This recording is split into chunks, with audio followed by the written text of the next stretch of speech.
big welcome to everybody for attending. We've got nearly 60 people on the line, so that's absolutely fantastic. Okay. Hi everybody, my name's James Carter. I'm so pleased and honoured to be invited by Achieve Oxfordshire and our colleagues, including Matt at the Samaritans, for asking me to come along. My name is James Carter. I'm what's called the head of clinical programs for NHS England in the South East, with a specific focus on mental health.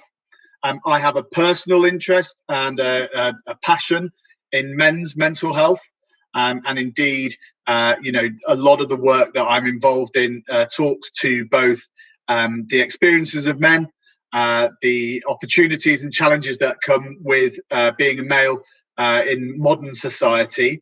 And of course, recognizing that with the pandemic and with the situation as it is for an awful lot of men, that is it is often a challenging time. And the suicide statistics, the stubborn suicide statistics for male suicide, are still too high. And I've taken it upon myself to try to help colleagues, organisations and individuals with lived experience and those advocates and champions of those individuals to really try and understand as much as possible about men's mental health. And I realise today this isn't just about mental health, this is about men's health generally. Therefore, I'm really pleased that we have individuals and colleagues from right across the board, both from organisations, lived experience, people with specific interests around men's health. And of course, I would say this, but mental health is all encapturing.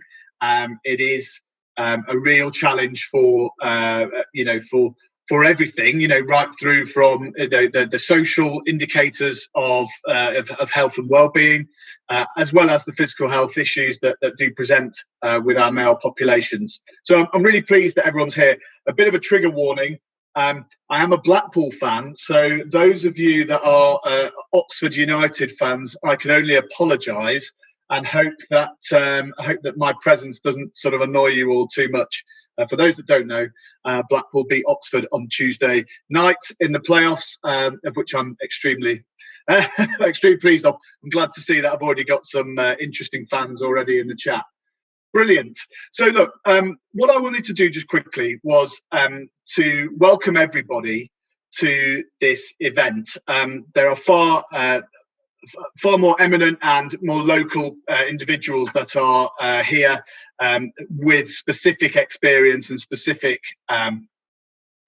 sorry, I'm just going to go to my slide. With specific experience, knowledge, and commitments to the local Oxfordshire area, and I really do applaud this opportunity to develop a men's health partnership. Today, we will be going through and asking you guys some questions, as well as the other speakers who will be touching on data and other initiatives that are happening at the moment. My reflection points really, and Matt will be talking through this, is that I was involved and developed a collaborative meeting earlier in the year where we were describing the potential barriers to engagement for men.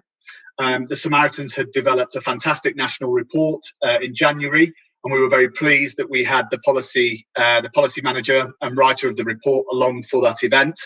I can put the event in the chat for those that are interested with YouTube, etc. But these were some of the core principles, really, when we're talking about engaging men. Often we find ourselves engaging services, and individuals often find engaging with men to be either at a crisis point or post-vention, so post an incident or a relationship breakdown or money issues, and actually people are trying to build their lives back up. The more we can do at the earlier intervention, the more we can do at an earlier prevention and intervention level, then that's going to be great. Some of the feedback from our colleagues, and this really talks to you guys if you're in your patch with your relationships, with your organisations. These were the sorts of lived experience testimonials really that we were receiving from our colleagues that were on the call. And core to that really is trying to sort of learn and embrace the concepts of what Simon Sinek wrote in his book 2019, The Infinite Game, which states that, actually having a just cause, building collaboratives, seeding power, seeding power and ownership of things is actually where you will really start to make effects. And when you're talking about a men's health partnership, that's exactly what we need to be doing. We need to be listening. We need to be reaching in authentically to our communities, and collaborating, trying to break down those traditional boundaries and those traditional areas. And that's what I hope today will be a first step. We're not the first to be doing this. There will have been conversations, in the past, and there will be in the future. However, what I would like this to be is a real opportunity to contribute to that agenda, connect up, listen, support each other in an authentic way, and really sort of, concentrate on the collaboration elements. And finally, why we've come together. This is one of the core remits of my interest area, which is in system design and organisational change, cultural change. We need to find creative ways of bringing people together, what's important there is it's those that wouldn't normally be meeting. We still want to foster and encourage like local autonomy or individuality of a service or of a lived experience. But actually, we need to recognise that coming together and making collaborations can really drive a way forward. And then I just put a little infographic there around how we can go about it versus, with respect to anchor organisations and charities and those that are established in the systems.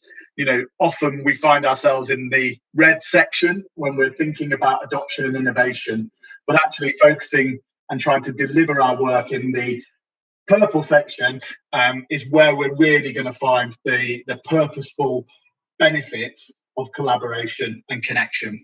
So you're all welcome. I'm really pleased to be here to help both sort of bookend the start and the end of this conversation. There will be some conversations and opportunities for you to go into the chat and comment and reflect.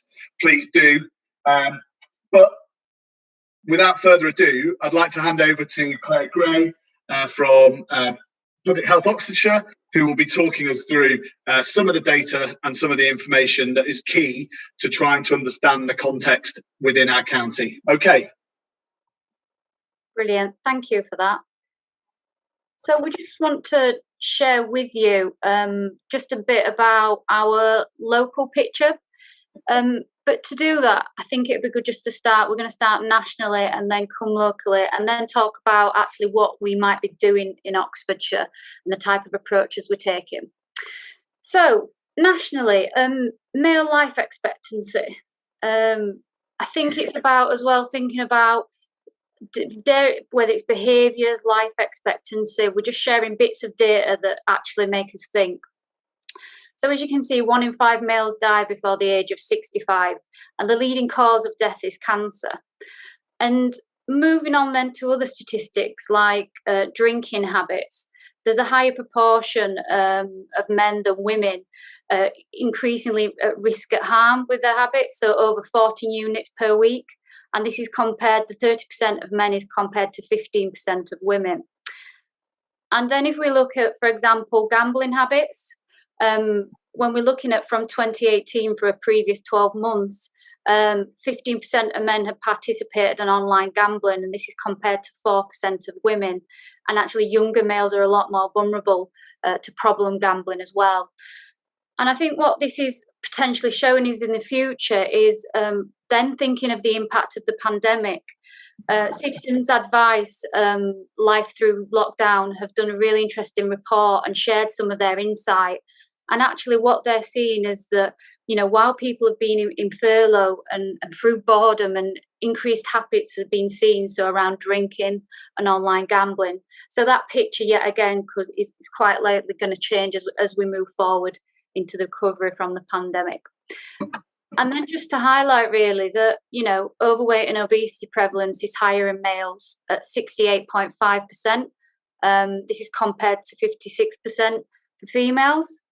But actually in Oxfordshire, 15% of the participants that actually engage in Achieve Oxfordshire Healthy Weight Support, that it just shows the differences in people who are actually the prevalence and who's getting that support.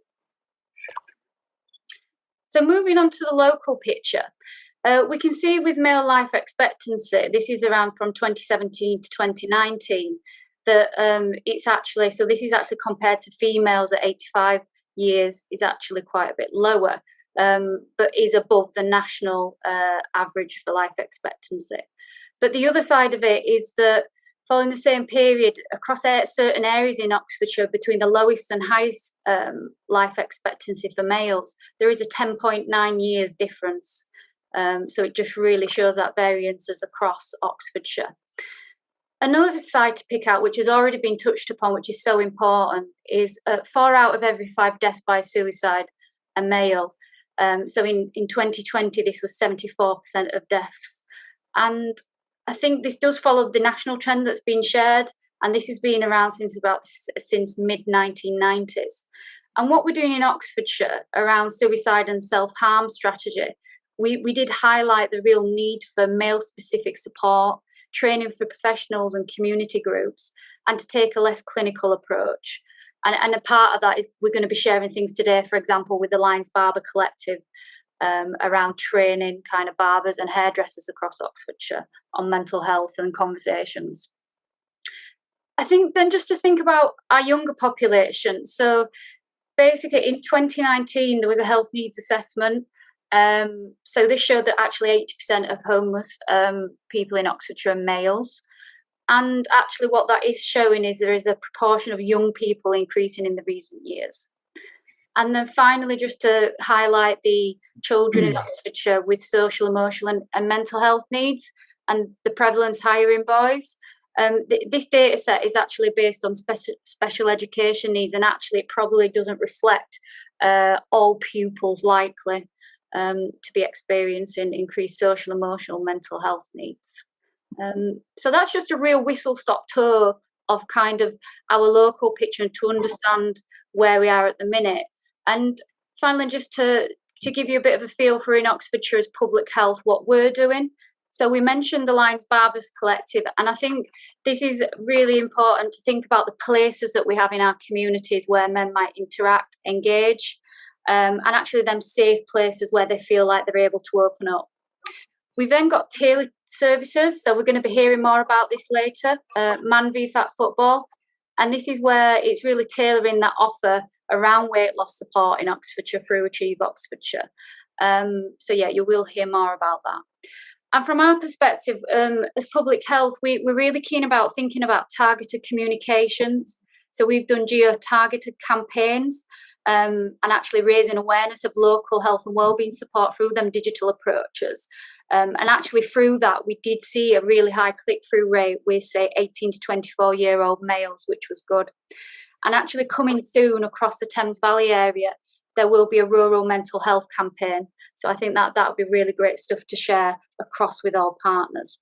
And I think thinking of partners, we know we can't do this alone locally. And we've already been trying to work and identify people.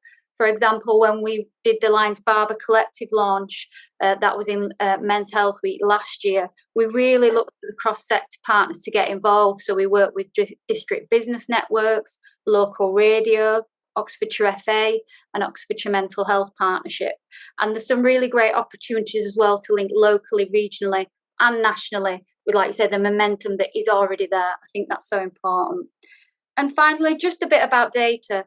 It's a real opportunity to understand our local population, the inequalities, and we're really keen in public health to try and use different tools and interactive visuals to really tell a story. So there is going to be opportunities to delve a bit deeper, I think, into that data and what it tells us. So that's just from me. I'm now going to hand over to Matt Williams from Oxford Samaritans. Thank you so much, Claire, and thank you for everybody who's taken their lunchtime to join us this afternoon. The issue of men's health seeking is one that I'm particularly interested in. my interest really began in about 2014 when I attended a male psychology conference in London, and heard about the campaign against living miserably. I was working for Oxford Health around suicide prevention, and the male suicide statistics in 2014 were truly shocking.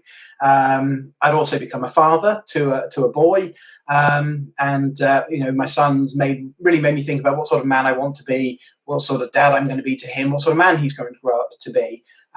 So all of these things have sort of conspired to bring me here. So I'm the director of Oxford Samaritans. So I'm particularly interested in suicide and what makes men engage, what makes men pick up the phone. If as sadly in Oxfordshire, about 80% of suicides are male. I also work within the NHS for the Oxford Academic Health Science Network, and involved in digital health and ways to engage around all manner of health, mental health seeking. But what I'm hoping to share with you really goes to the heart of engaging men in projects. To some extent, I feel that male health, male well-being is kind of a strange inequality. In many ways, it's faintly laughable that we're talking about making special cases for men in the 21st century, and yet the statistics really kind of build up really build up this as a particular issue. And there's a general sense that men don't talk, and actually that's nonsense in my experience. I talk to men an awful lot, but men only open up when they feel safe, when they feel their masculinity won't be impugned, and actually when it's not going to be relationship ending, career ending, or all of those other things. I think we've still got some way to go to make men talking a safe activity. So there is a concern, that men don't engage with health services, and I just wanted to share something that about the National Confidential Inquiry into Suicide and Safety in Mental Health. The report came out about middle-aged men and suicidality, and the sense that men don't present in health settings isn't strictly correct, and about 38% of men who took their own life in midlife actually had been to seek help within the week before they died, and about 98% had sought help at some stage in the last 3 months. So it's really important to realise that men do come forward. I think what I'm concerned about particularly is the fact that men tend to seek help late, usually at a crisis point. And there are two things that happen there. One is that the situation has become quite extreme. The other is that when they face their doctor or their mental health professional or the helpline they speak to, they're often told, well, yes, we can help you, but the waiting list is 3 months, 6 months. And that, in a way, can be a really devastating blow. So two things I'd like to see from this is, one, that we really get the message out that men, encourage men to seek help earlier, sooner. And also, we all know that it's good to talk, but, it's only good to talk if there are services and support there for men to actually be moved on to give them hope to move forward. Men, of course, are not a homogenous group. I'm very aware of, on the panel today, the men involved, I believe, are, we're white, we're cisgendered, and there are a huge number of diverse issues: culture, sexuality, the nature and acuity of your illness. That means that men are not a clear group. And my sense is that, actually, if you want to know what helps men access a service or makes a service male friendly, then ask men, involve men in this, and really look at that. One thing I maybe haven't mentioned yet is that I was involved in the campaign against living miserably, the dedicated suicide prevention organisation. And I say organisation because although Calm is a charity, we don't present ourselves as such, because men tend not to think themselves as being worthy of charity. And I think the other thing is also what makes a service male friendly. And I'm just going to share, as compare and contrast very quickly, about Samaritans versus Calm. I'm hugely proud and privileged to be involved with both. Both are excellent services. But let's take Samaritans. Samaritans are available 24 hours a day. You pick up the phone, it's a free call number, 116 123. You pick up the phone now, or at 3 in the morning tonight, you'll speak to another human being. It's an anonymous service, it's a confidential service, it's non-judgmental. It means that when men phone Samaritans, they're not going to be judged, and their masculinity will not be damaged or impugned, or they won't feel emasculated or judged. Okay, and yet the number of men who call Samaritans is still not as high as perhaps it ought to be, given the fact that suicide is around 75% male. The campaign against living miserably is open 5 till midnight. It's delivered by phone and by web chat, and it's aimed very squarely at men. It has a very, it's very clear that its market, its audience are men, and about 83% of the people who call Calm are men, in smaller numbers, but they're male. So what's going on there? I would say that Samaritans gets around all of those issues in terms of not having to queue, not having to wait, being taken seriously, and all of those things. And it's all to do with perception.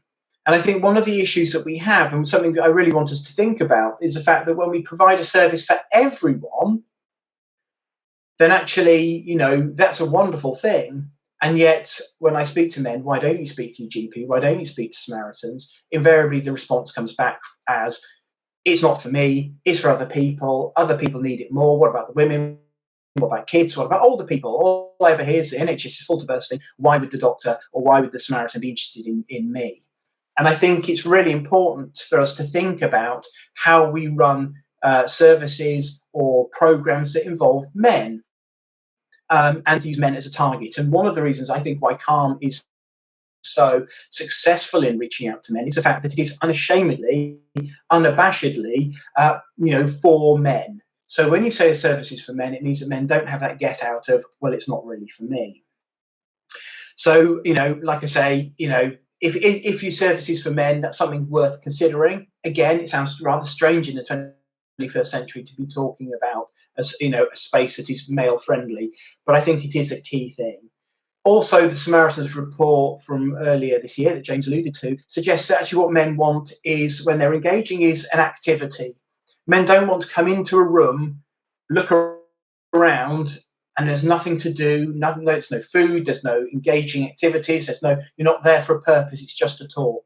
Actually, I think that is something we need to think about, and activity groups, things like Man v Fat, which is around football, or where people are walking shoulder to shoulder, or the men's sheds groups, where men get together, older men usually, working on a project together, doing that shoulder to shoulder talking.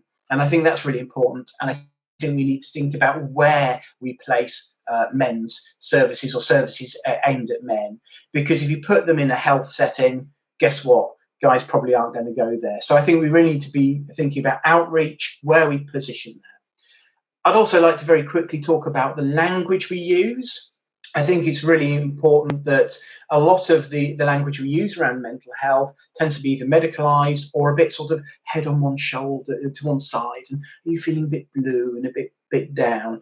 And actually what we need to do when we engage with men is really to use language which is very direct, maybe use humour, maybe quite dark or quite coarse humour, and be direct, not using acronyms, not using medicalised terms, and allowing that debate to really happen in common language that we all understand.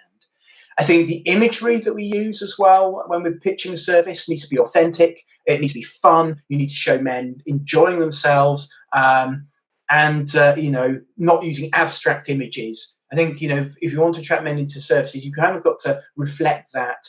And I'd also say, even if you're pitching services at middle-aged men or older men, for goodness sake, please don't use images of older men, really. If you think about Nike sell trainers to men of all ages, but you never see an old bloke wearing trainers on the posters. We're all men, we all have our ego, and I think actually showing a sort of an aspirational image is something which we need to think about.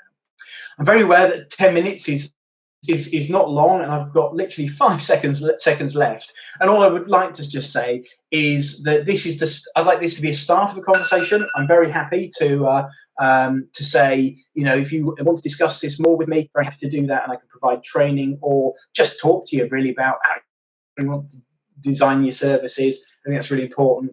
And then the other thing is I've had the pleasure and privilege of working with Stephen Long, Liam Corbally, who's been busy on the chat, I see, but some other people from the Oxford Recovery College to develop a new course called Men, Mental Health and Society. It's a 3-part course, and it's going to be piloted next month. And I'd really like you to get involved with that. I think this is part of that. But I'm going to draw a line there. I've spoken for plenty long enough, and I'm just going to hand over now to our next speaker, please.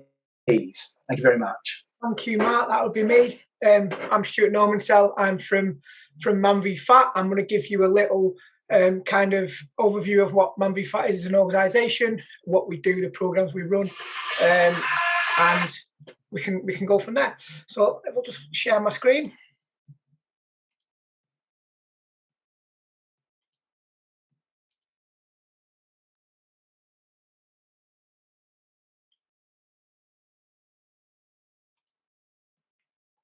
Bear with me one moment. Try that again.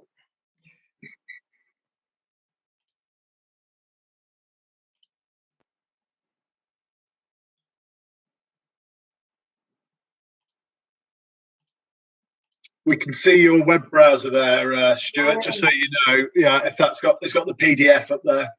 Oh, okay. Wait one moment. Right, I'll try that.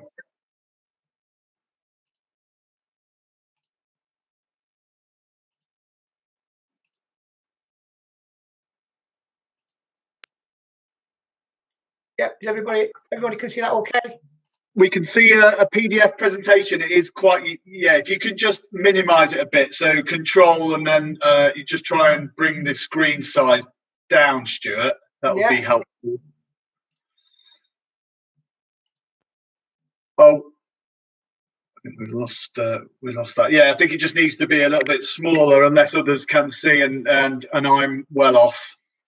Is that a bit better? Oh, they can see. People are saying they can see, yeah. Excellent. So, Man v Fat, we are an organisation that was born back in 2014. Our founder, Andrew Shanahan, was looking to lose weight. He was sat in a traditional slimming group. The subject of the week was how your menstrual cycle affects your weight loss. He was the only male in the group. He got home that night. He thought to himself, "This isn't really aimed for me. This is aimed for women. What can we do about it?" And he basically came up with a website called Man v Fat that collated stories of men who'd had really successful weight loss in the past. What was born out of that was also Man v Fat magazine, which was a digital magazine. That ran for a couple of years. In 2016, it was decided that we could really help people with face-to-face kind of interventions. The concept of Man v Fat football was born from them. So that's one of our programs that we have 2 programs. We have Man v Fat football, we have Man v Fat challenge, and I'll explain them a little bit more. One of the reasons why Man v Fat appeals to men, I think that we're not clinical at all. We are called Man v Fat. The name says it all. There's a pie on our badge. So, we embrace that kind of humour. We don't speak clinically at all. We're very much member-led with both of our programmes. We provide a safe place for men. Again, to touch on what Matt said previously as well, around an activity. So football is the activity. Weight loss is the goal. Our community is really, really strong. We have over 4,500 members of our community playing Man v Fat football up and down the country. First delivered back in 2016, Man v Fat football. Locally in Oxfordshire, we have 138 guys playing in a Man v Fat football league. We have 3 leagues. We've got one in Oxford, we've got one in Bicester, and we've got one that's coming in hopefully in January next year in Banbury. From a player's point of view, from a player's journey, so the players get put into a team when they first join, with up to 10 other guys. Every time that they attend a session, they weigh in before their football game. We give them goals every time they lose weight. There's also bonuses that they can hit along for being particularly good at losing weight. We add up all the goals from each team. The guys go off, they play 30 minutes of small-sided football. We add the goals from the scales to the goals from the pitch together, and that's how we generate our football leagues. To date, since 2016, in the UK, our guys have lost over 300,000 kilograms. Some of the core principles of why Man v Fat football works is the team aspect is really important. It creates a safe space for the guys. Everybody's pulling in the same direction. Everybody's there to lose weight. The guys have a team WhatsApp group, and some of the things that get shared in the WhatsApp group probably wouldn't traditionally be shared by our members, by men. There's also a real kind of high level of accountability. You don't want to be the one guy who's not lost weight that week. You don't want to be the one guy letting your teammates down. Obviously, letting yourself down. You want to be consistent in your weight loss. So there's a level of accountability that also comes with playing Man v Fat football that we probably don't see anywhere else. The other things that come with the program as well is there's a massive social aspect. Even just getting the guys out once a week to come to a session, meet their teammates, meet guys who also play in that league who are on their team, and just get out of the house for a couple of hours and create a social bubble. Off the back of that comes improvements to mental health, and a lot of our members report that their mental health was improved, not just through the weight loss side of things, but also through the social aspects of Man v Fat football as well. Belonging and being a part of the community really, really important to us as a programme. Obviously, with the last 12 months we've had in the pandemic, we've not been able to deliver Man v Fat football sessions for a long time. And that takes me on to our second programme, which launched during lockdown, which is Man v Fat Challenge. So obviously we wanted to keep our community together. We wanted to keep all of our guys on track during the first lockdown, particularly last year. So we created a virtual kind of online programme called Man v Fat Challenge. So it takes that accountability of football. It takes that team kind of aspects of football as well. It's a remote product, so you can do it from wherever. It's a lot more flexible than Man v Fat football, so you don't have to attend a session at a certain place at a certain time. Our guys weigh in virtually every week. They have a league coach who kind of guides them, does the admin on the weight loss side of things, but also guides them around, eating better, creating healthy habits, getting out, increasing steps, that kind of thing. Exercise, very much like Man v Fat football, it's member-led, so we don't put anybody on a diet. We don't give any diet sheets. We guide them and find out what works best for that individual. It's a much more holistic approach, Man v Fat Challenge, particularly from the kind of healthy habit building as well. Still got that accountability, still got that support, still got that community and competition. It's also fun. The challenges are fun each week that they get set. Again, the guys are in teams. They compete against another team to see who can score the most points for doing the most challenges over the course of a week. We reward them for weight loss. We reward them for healthy habit building. We found that with Man v Fat Challenge, it works because it is flexible, and a lot of our members, Man v Fat, they might work shifts, that they have different kind of working aspects, and challenge really fits around the individual rather than football, where you've got to be somewhere for a certain time to kick off. They get a scorecard each week, which you can just see here. So the scorecard has certain challenges on, and every time they complete a challenge, they complete a row, we give them points. Always a nutrition challenge. We want the guys to really think about what they eat. We want the guys to to eat what they enjoy, but we want them to consider how they can make that healthier, how they can control the calories on that. We want the guys to try different forms of exercise. Both Man v Fat footballers and Man v Fat challengers get access to the other room virtual gym, and that was been a godsend through lockdown for a lot of guys who, when the gyms have been closed. Also, we want them to think about a little bit of self-care as well. So, as you can see, you might be able to see in the scorecard there, is take some time away and listen to your favourite album.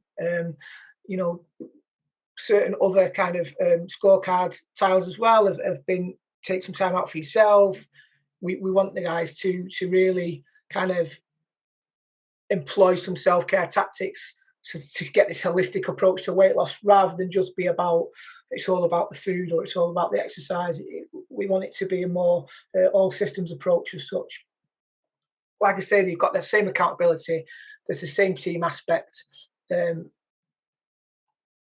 Challenges so far, so within just over a year, our guys have lost a massive 1,408 kilos. There's 225 people who took part in challenge just over a year, and the average loss is 6.2 kilos. With that also, so born out of Man v Fat Challenge also is another kind of concept on it, which is challenge at work. So challenge at work is basically we want workplaces to enter a team of their workers to compete against other teams from other workplaces. So everybody joins as a team, and that's due to launch next week. Our first Man v Fat Challenge Workplace League as well. Exact same kind of aspects of challenge, that holistic approach, that accountability, that team aspect, but all centered around losing weight and building some really, really healthy habits.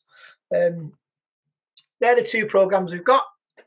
We've got funding as well, so there's some funded spaces. So Man v Fat Football, when Banbury launches in January, that's going to be funded for 80 spaces for 80 guys to compete in one season. That's funded by Oxfordshire County Council. Oxford, which has been running for a few years, that has funded spaces available also. That league can hold up to 88 funded members. Bicester, which launched last week, has got 66 funded guys on it already, which is it's really, really successful league. We're hoping it's a real good one. We've also got some funding for challenge as well. So if you wanted to sign up through Achieve Oxfordshire for a challenge space as an individual, we've got 150 spaces available to get your first 14 weeks. So that's one season funded to take part in Man v Fat Challenge. And the same with Man v Fat at Work. We've got 8 team spaces, so up to 100 spaces for 8 different workplaces to also take part in Man v Fat Challenge at Work.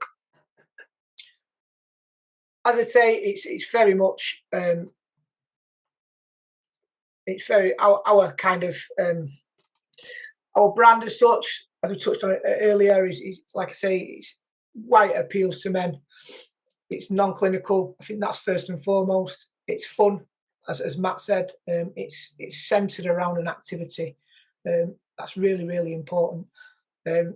Also, to touch on what Matt said, them safe spaces. So them WhatsApp groups are really safe spaces, and I think that particularly when we first started with Man v Fat, we didn't really necessarily know the kind of things that guys would share in those WhatsApp groups, and it became evident really quickly that they feel safe. Everybody's pulling in the same direction. Everyone's there to lose weight, and they're willing to share their struggles. They're willing to share, good points, bad points about their week, and it's great to see as a coach and also as a member of Man v Fat HQ as well.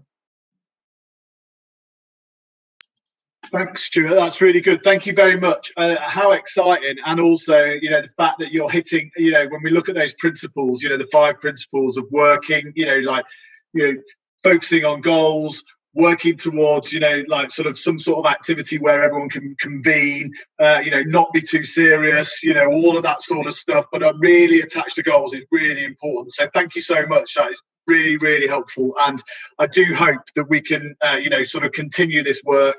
I noted actually in the chat, Stuart, there is someone talking about a project in Barton, which is a suburb of Oxford City that are potentially looking to get involved as well. So perhaps you can just put your email in there, please. Certainly can. Excellent, thank you. We are a little bit behind, but if I can ask Liz to come off mute, and she can help us sharing the statistics of men who are accessing the health check, the physical health checks. Yeah, hello everybody. I'm not going to put my camera on. Mia's going to do the presentation for me, just because I'm having a bit of trouble with my Wi-Fi, and I think it works better if I don't put my camera on. So if you could bring up the first slide, that would be great. Thank you. That's it. Thank you. Thanks, Mia. So just to say about the NHS Health Check programme, it's a universal preventative programme for people in the 40 to 74-year-old age range. And it's to pick up cardiovascular disease issues before they become a problem. And in Oxfordshire, that's delivered through our 68 GP practices. And an example of the sort of things that they might pick up is type 2 diabetes, pre-type 2 diabetes. The other part of the NHS Health Check is that people are given lifestyle advice, and they're signposted to providers such as Achieve, Man v Fat for weight management, stop smoking services, physical activity. So each year in Oxfordshire, we invite 40,000 people for their health check, and approximately 17 to 20,000 attend.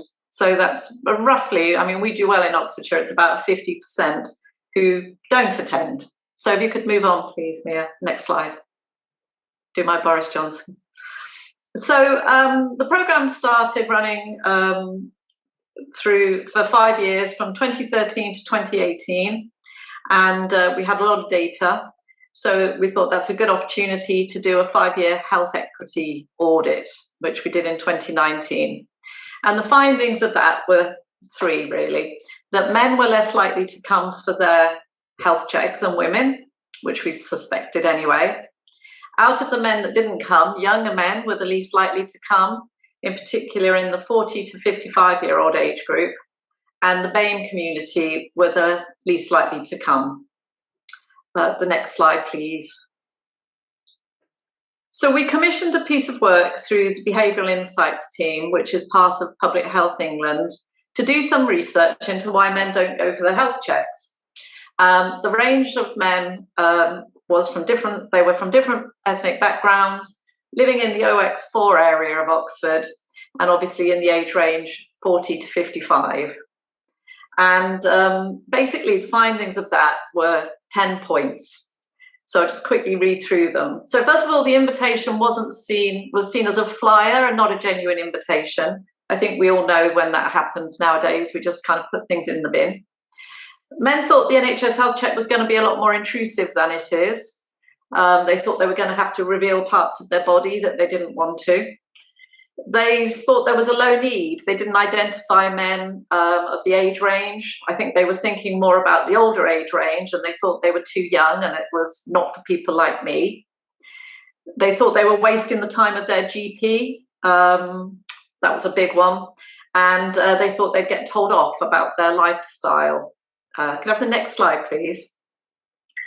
There was also a very low understanding about the preventative nature of health checks.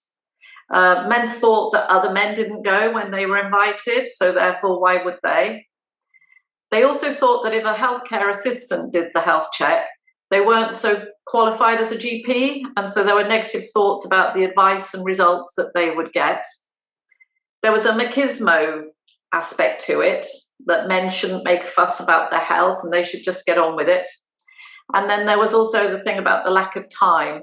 And obviously most men within that age group, 40 to 55, they're still going to be probably in work. They're unwilling to take time off work, and the health checks weren't always done at a convenient time and location to them.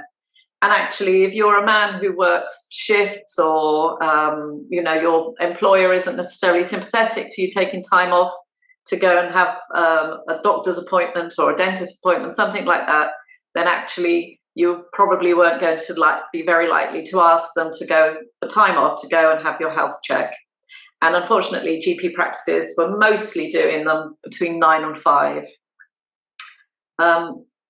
So could I have the next slide, please? So we also looked at one of the other things that it found was that there were barriers to actually booking their appointment. Men thought that it was difficult to book their appointment rather than it just being a phone call to their GP practice. They forgot about the offer to have a health check, and then they thought they were too late. That the time had passed. And also there was the thing about the lack of suitable appointments for them. So we've always used marketing with great effect in Oxfordshire for the health checks. And generally, with the Public Health England image bank, these are the kind of images that we would be able to use. Now, I don't know about you, but if I was a 40-year-old man, I'm not sure I would necessarily identify particularly with these images. And I recognised quite early on in this post that some of these maybe are not going to kind of attract people who are 40 to come and have their health check. So we decided to use our marketing to reach to younger men. And if you could move on to the next slide, please. Thank you. As I said, we'd already recognised that we needed an image that younger men would relate to. And I don't know if anyone ever saw, we used Nick Bork, who is a fireman, a lot around Oxfordshire. We even wrapped a fire engine with his image, just because he kind of was in the 40 to 45-year-old age group. And what had happened was that he went for his health check, and it picked up that he had high cholesterol, and which was kind of an inherited disorder within his family. And even though as a firefighter they have frequent medicals, they don't do any blood tests. And so even though he was coming up as healthy and meeting all the kind of standards that they had to meet, without them ever taking his blood, they didn't pick it up. So from his health check, obviously now he's on statins, and it's all monitored and it's kind of closely regulated. So he was more than happy, because it kind of changed his life coming for his health check, to be our poster boy for a long time, and also a case study for us. So if you could move on to the next slide, thank you. So, but we decided, based on the findings of the Behavioural Insights team, that this idea that we needed to attract younger men into having their health check, and we decided that the way to do it was through humour. And we developed a series, based on the findings from the Behavioural Insights team, a series of myths, which were all numbered 1 to 8. And these are just some examples of them. So we use that kind, I can't remember the name of the particular artist, somebody probably tell me, with the kind of POW kind of cartoon look about it. So we wanted to use that kind of humour to attract younger men. So for instance, the first one, Mythbuster number 1, is the NHS Health Check is a simple examination with no embarrassing prodding or probing. And then the image says, "Phew, Adam told me the only probing will be questions." And we use these on Instagram. Oh yeah, Roy Lichtenstein, thank you. We use these on Instagram and Facebook. The second one, the one in the middle, I don't know if anybody knows our Director of Public Health, Ansaf Ansar. He was more than happy, being a 41-year-old male, to be one of our cartoon characters, talking about, 40 is not too young to go for your health check. One of the other sort of piece of information I'd heard was that men who are 40 relate more to images of men who are 35. And I think it goes along with what Matt said about trainers being advertised on younger looking people to sell them to all ages. And we were going along that route. So our plan was that as one image got clicked on more, that it attracted more people, that would be the one that we would use over and over again. So if we could move on to the next slide, please. So the results then. So the campaign was running, like I said, on Instagram and Facebook. Now we started running this throughout January 2020, and then we had a break through February, and then we started again in March. And then of course, COVID hit and we had to take down the images because GP practices were told to stop doing health checks. But so we had very little data in a way, where we would have liked months of data. We had January and 3 weeks of March. But still the data that I've put on there relates to the number of clicks, the URL clicks and the reach, the impressions, and the engagement. So where people have shared it, made comments. One of the things I should have said actually was that the link actually took people through to the Oxfordshire County Council website for the NHS Health Checks, where people could then read all of the myths. But there was also a link onto the national NHS Health Check page, and where people could find how to actually ask for a health check in Oxfordshire as well. So, you know, for about 8 weeks, 7 weeks, I think a reach of 454,000 was really good. Over 1 million impressions. And obviously the click-throughs to the Oxfordshire County Council webpage were all really positive. So just to kind of sum up, really, I think there are lots of ways to try and reach men who are not going for their health checks, in my case, which are different to the usual route, that can be really effective. So what I can't tell you is how many men went for the health check, because obviously with the pandemic stopped all of that. And once things get back to normal, I'm sure that we'll resume this particular marketing activity. Liz, it's James. I'm going to have to sort of pull us up a little bit, because we are a little bit tight on time. James, I'm finished now. Oh, bless you. Thank you so much. That's great timing. And thank you so much for referencing the health check. It's such an important element, a waymark along life, which is very important. Something that I did when I sort of turned 40. As it says, never too young to start worrying, which for someone with chronic anxiety like myself, I completely relate to. However, the amount of avoidable cancers, avoidable health conditions, help with health promotion, etc. It's really crucial. So thank you for that. So we'll go on to Healthwatch. I know that we've got a video.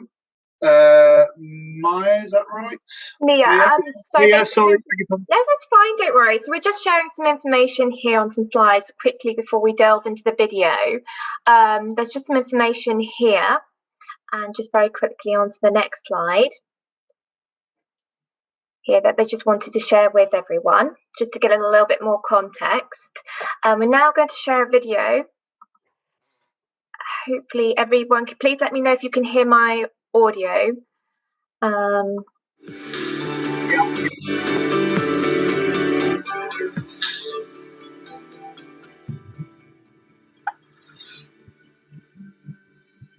We'd seen a report in a local newspaper about the difference in men's health between those men that lived in North Oxford, which is more prosperous, compared to those men that lived in South Oxford, and how men in South Oxford have high rates of diabetes and stroke, particularly Black and Asian and minority ethnic men. We noticed that the NHS Health Checks were being advertised by some of the taxis in Oxford. And I'm thinking, is driving always Cowley Road, but our peoples don't know about anything. Then why can we just, make a questionnaire that ask the people? We came up with the idea through just discussions that we were having with our friends and colleagues in barbershops.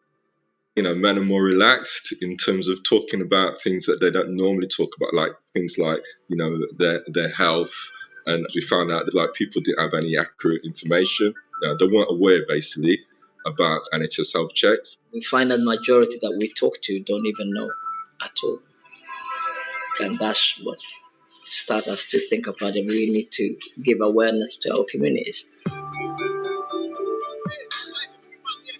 We'd already run a community cohesion football tournament through our links with different community groups. We know the communities that join in and community cohesion come from different nationalities. And we thought, wow, why can we not just do something like this in June, in the same week for Health Week? And so then we thought, okay, why don't we develop a men's health football tournament to promote and raise awareness around men's health?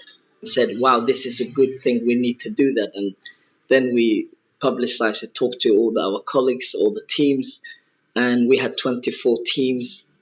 Through the men's health football tournament, we'd use a questionnaire and find out through that survey what are the barriers to men enjoying good health, and also what the awareness was around NHS Health Checks.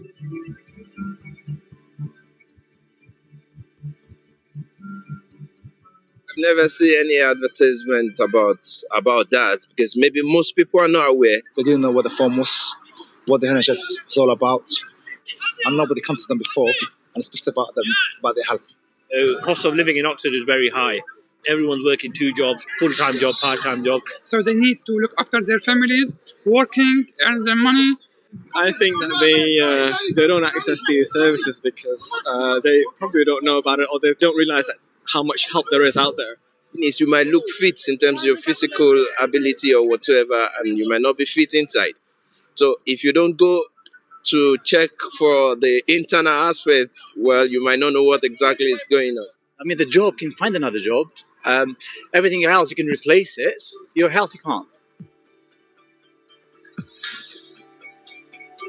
A massive thank you to the men who went out of their way to do work on this report and develop it to us and present it to us. So it's going to shape the future of the NHS Health Check programme. And now it's for us as the system to come up with some solutions to that.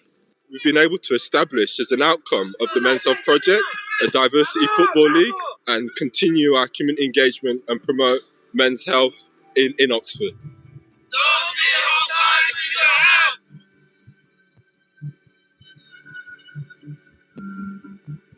That is brilliant. What an exciting and uplifting and sort of approach to health promotion, physical health, as well as community building. That's fantastic. I mean, for me personally, I would say the challenge there is to influence and support those 22 community team managers and those individuals in the teams to bring more people in to engage more in their own communities, because that's where the real pay dirt is. I can't express that enough. They're your guys that will be speaking to their communities in the right language authentically. So that's really fantastic piece of work. Well done to the teams that set this up. And please don't just see it as an anchor organisation response. I noticed Stephen was on the call there, was on the video saying, public health, what are we doing about the health check? What does it mean for the health check? It's no. Spin it round. What does it mean for the community? What does it mean for the individuals that potentially could take on these community type leading roles? So try and think about things slightly differently, but again, really exciting. Loved it. Okay, so we're behind. I'm going to ask for a little bit of forgiveness and see if we can try and whiz through our colleagues Ines and Leanne. If people are happy, we recognise that other things might happen, so we'll try and sort of round this off in the next 10 to 12 minutes, if that's okay. And please, I'll ask you for your forgiveness on that from a poor chairing perspective. Leanne, hello, are you there? Hello. You're a bit quiet. Hold on. Do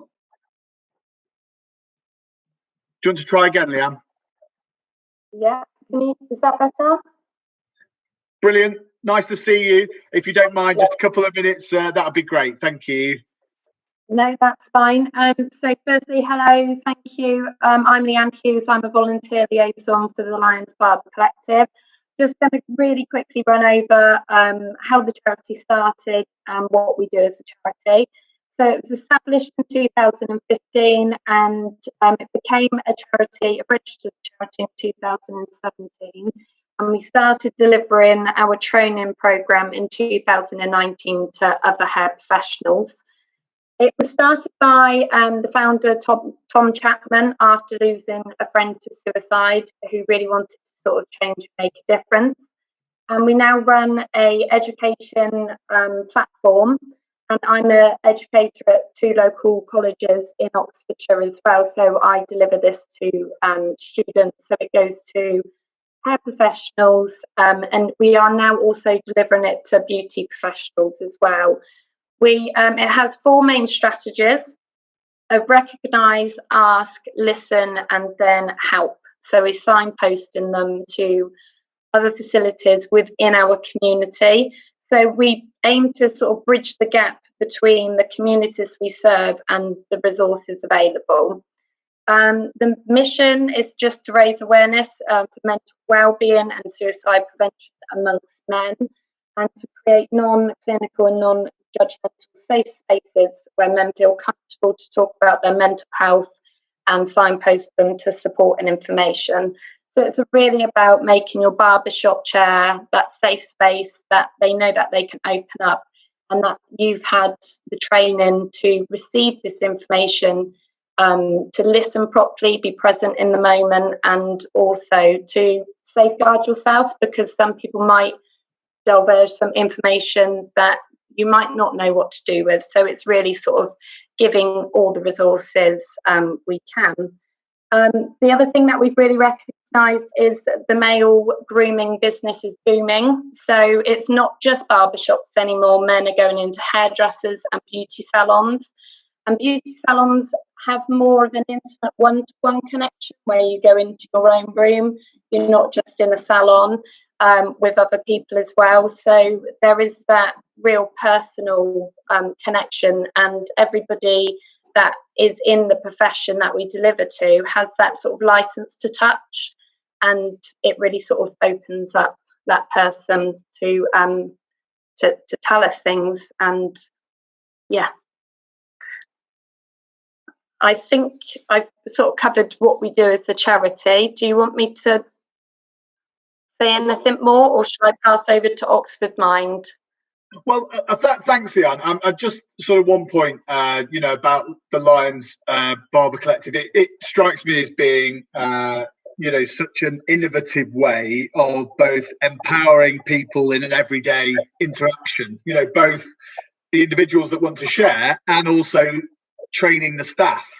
Because like you say, it could be a very challenging way either way. So, it's fantastic to see so much development in that, and that the training and education processes are happening. Do you feel as though you're getting more of the younger people coming through the industries, like through college and so on? Is that where you're doing most of your work?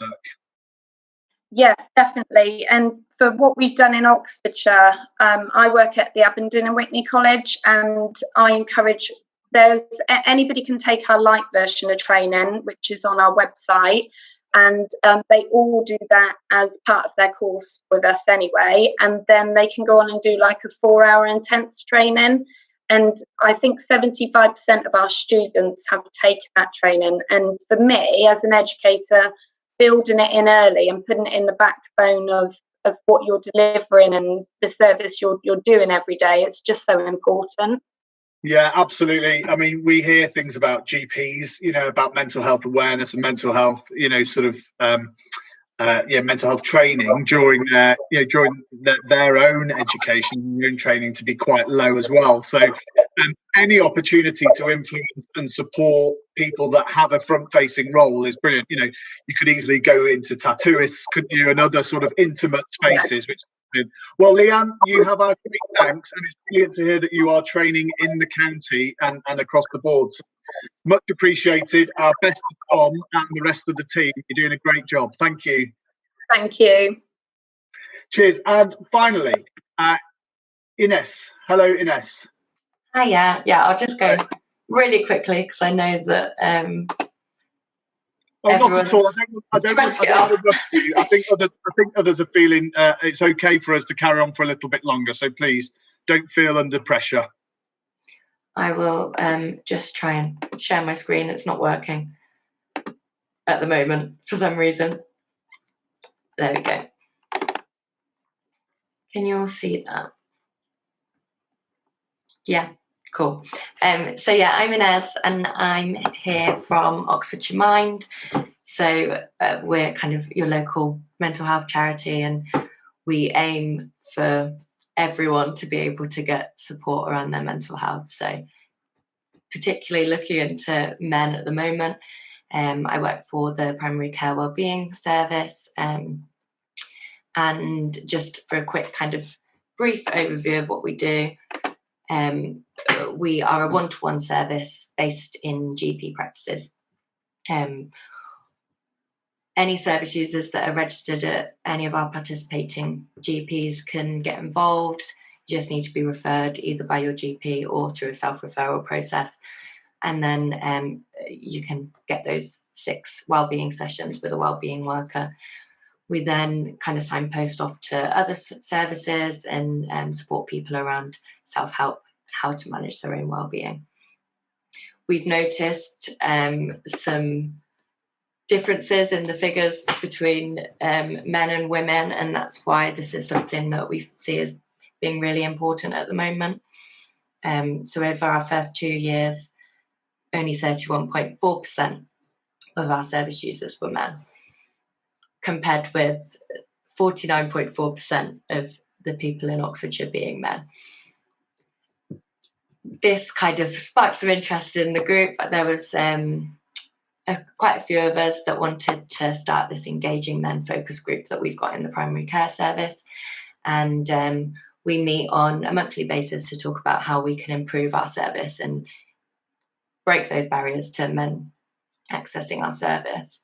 One thing that's really important in Oxfordshire Mind as a whole is that involvement of service users in building all of the parts of our project. So we're planning a men's only service user involvement forum in July to hear from those men that have accessed our service and hear why they did, what we can do to improve, where other men might be able to access more if we change things. So we're really looking forward to hearing from the men that have accessed our service, hoping also to have a focus group of men that maybe haven't accessed our service and understand why they haven't. We've also got a member of our group who's been working on all of these other projects too. So I know it's been mentioned in the chat already, but the Oxfordshire Recovery College developing that course around men's mental health.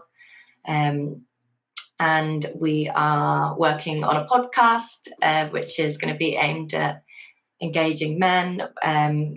We've actually heard from National Mind recently that they're going to be doing a similar thing. So hopefully we'll be working together on that one. Also with the Oxford Against Cutting movement, which is kind of around stopping FGM and honour-based violence, they've asked one of our members to create a short video around men and accessing mental health. That's kind of everything in a very short amount of time, I know, but if you have any questions, my email address is there as well. Thanks, Ines, and it's great to see that you are you're referencing the Recovery College there. There's also been a note from Matt in the regards to the training, Restore and the OMHP, the Oxford Mental Health Partnership. We appreciate your work as one of the anchor organisations in the county and in the city. Certainly, my interactions with Mind in Oxfordshire have been really positive. We need more. I live in Reading in Berkshire, and we have very little representation in the voluntary sector down here. So, I'm really pleased to hear that there have been some moves in that space as well. Great. Well, look, thank you all so much. I've just got some sort of final reflections, if I may, and I am also really apologise that my slides didn't come up when I think my slides didn't come up. So I'll make sure they all become part of this, and everyone has all the information. My final points then from today, and I'm sure this is the start of a conversation, Really pleased that we've still got over 65 people on the call still. Thank you for bearing with us. Let's make this a starting point. Let's think, just from the conversations that we've had so far, also thinking about, what's been in the chat. Where are the men? Okay, where are men? Do we need to be thinking about pool and snooker halls? Pubs, social clubs, builders merchants. We need to be thinking about how we engage with our football clubs and our sports clubs, but not exclusively, because men will appear in all sorts of places. Like Matt has said, we're not, there's no such thing as a monolith of bloke in inverted comma, right? We've got to be thinking much more deeper than that. Thinking about religious and community groups. Are we doing enough?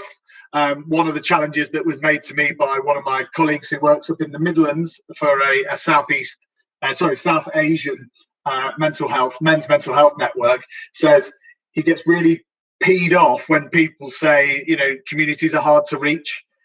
There's no such thing.